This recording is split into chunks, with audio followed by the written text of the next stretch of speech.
Pesta demokrasi akan terjadi sesaat lagi di tahun 2024. Selayaknya pesta, seharusnya ini dilakukan dengan meriah dan menyenangkan, tidak justru malah ugal-ugalan, tidak terkendali dan tanpa pengawasan. Karena itu penting sekali peran daripada Bawaslu tentunya untuk pertegas palu, untuk akhirnya juga melakukan pengawasan supaya pesta demokrasi ini bisa berjalan dengan semenarik dan juga tentunya mendapatkan tujuannya, yaitu pemimpin yang tentunya terbaik bagi Indonesia kali ini. Nah, kita masih dalam bahasan tersebut dalam Bedah Tajuk Lampung Pos, masih bersama dengan Bang Ago. Oke Bang, tadi kita sudah sampaikan di awal, ternyata pada proses administrasi yang masih merupakan tahap awal ini, kita sudah temukan indikasi kecurangan dan jumlahnya juga lumayan. Nah, ini sebenarnya kan merupakan hal yang dikhawatirkan, baru awal mula saja sudah seperti ini. Tapi satu sisi ini menjadi hal baik karena berhasil terungkap. Bagaimana kalau pendapat dari Bang Ago sendiri? Ya, sebenarnya itu baru hal kecil ya. Kalau kita lihat di dalam sejarah pemilu dari tahun ke tahun, itu jumlah pelanggaran pemilu itu jumlahnya bukan puluhan, ratusan, tapi ribuan. 2014 itu jumlah pelanggaran yang berhasil dicatat, ditemukan itu ada sekitar 8.000 lebih ya. 6.000 itu temuan Bawaslu dan sekitar 2.000 lebih itu temuan masyarakat. Dan dari jumlah tersebut ada 6.000 yang terproses dan ada 2.000 yang tidak terproses. Jadi ini tahap administrasi ini baru tahap awal. Nah, makanya dari awal ini kita harus memberi sinyal kepada Bawaslu, apalagi kan ini anggota Bawaslu 2022-2027 itu kan baru saja terpilih ya. Nah, kita berharap kepada anggota Bawaslu yang baru ini benar-benar menggunakan palunya setegas mungkin. Kita analogikan pesta demokrasi ini ibaratnya pertandingan sepak bola. Ya. Kalau pertandingan sepak bola tidak ada wasit atau wasitnya tidak berdaya, apa yang terjadi? Ya, permainan itu akan jadi barbar. Pemain akan sikut sana, sikut sini, tackle sana, tackle sini gitu. Kenapa pemain berlaku seperti itu? Karena nggak ada wasit yang memberikan kartu kuning ataupun memberikan kartu merah atau mengusir pemain keluar pertandingan.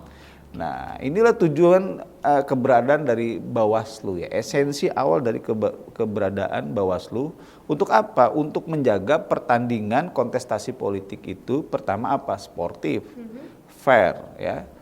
Pemilu yang jujur ya, pemilu yang adil, dan PR besar bangsa ini ya dalam pesta demokrasi ke depan itu adalah mengurangi, meredam polarisasi yang belakangan ini terjadi baik dalam pemilu maupun pilkada di beberapa daerah.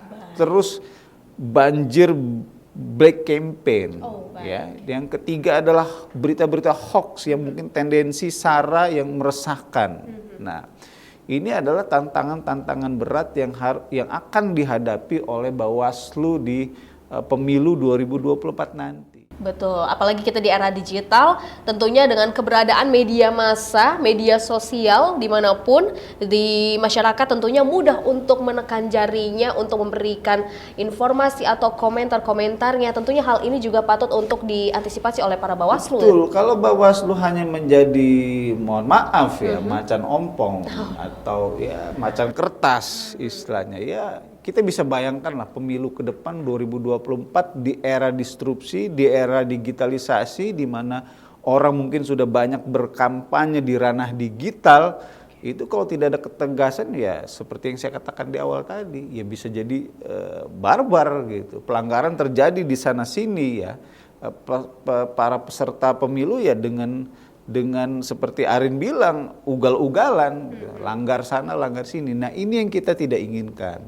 Kita menginginkan makin ke hari pemilihan umum ya, pemilu di Indonesia itu semakin kualitasnya semakin meningkat, semakin tinggi. Tentunya kita juga patut untuk membenahi proses yang ada, karena dengan proses yang baik tentunya akan menghasilkan hasil yang baik juga ya Bang. Dan tentunya juga dari pihak Bawaslu dibutuhkan integritas tinggi. Nah, kira-kira Bang, apa yang menjadi PR tentunya bagi para petugas Bawaslu? Apa yang harus mereka lakukan ke depannya untuk menghadapi tantangan-tantangan yang disebutkan oleh Bang Ago tadi? Iya, namanya wasit di mana-mana itu biasanya harapannya itu sama ya. Pertama itu adalah netralitas, ketidakberpihakan dan independensi ya. Kalau misalnya wasit ini netral, independen, tidak berpihak, nah, mudah-mudahan dia ketika memimpin pertandingan itu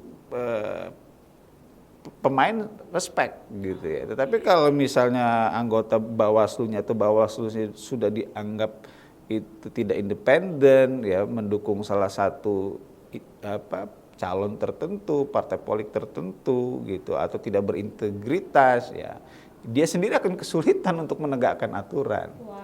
Nah, itu satu. Terus kedua, sudah berintegritas pun harus punya ketegasan.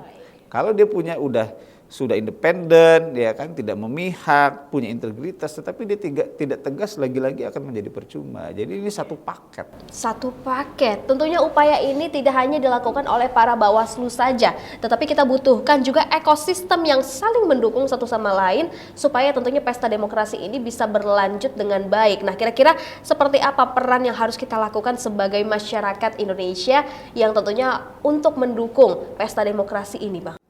Ya, kalau dilihat dalam sejarahnya, masyarakat kita sudah bisa dikatakan cukup partisipatif ya dalam mengawal pemilu ya. 2014 itu dari 8.000 lebih pelanggaran pemilu, 2.000-nya itu merupakan laporan dari masyarakat. Nah, kita harapkan angka-angka pelaporan ini dari ke tahun ke tahun itu makin meningkat. Bukan berarti pelanggaran yang meningkat ya, tetapi partisipasi masyarakatnya yang dalam melaporkan itu makin meningkat persentasenya. Artinya apa?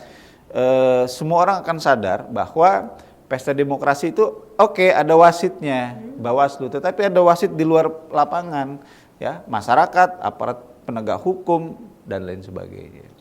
Pemantau pemilu dan lain sebagainya. Artinya kita sebagai masyarakat juga jangan sampai antipati terhadap proses demokrasi ini. Kita juga memiliki hak dan juga kita memiliki kewajiban untuk memilih calon pemimpin kita, apalagi waktu untuk memimpinnya adalah 5 tahun, bukan waktu yang sebentar, dan tentunya ini juga akan berpengaruh terhadap kebijakan dan juga kesejahteraan masyarakat. Terima kasih Bang Ago. Baik pemirsa Metro TV Lampung, demikian untuk bedah tajuk Lampung Pos kali ini. Namun Anda jangan kemana-mana, selain ini kita akan membahas trending topik apa saja yang ada di multi platform Lampung Pos Group lainnya. Tetaplah bersama kami.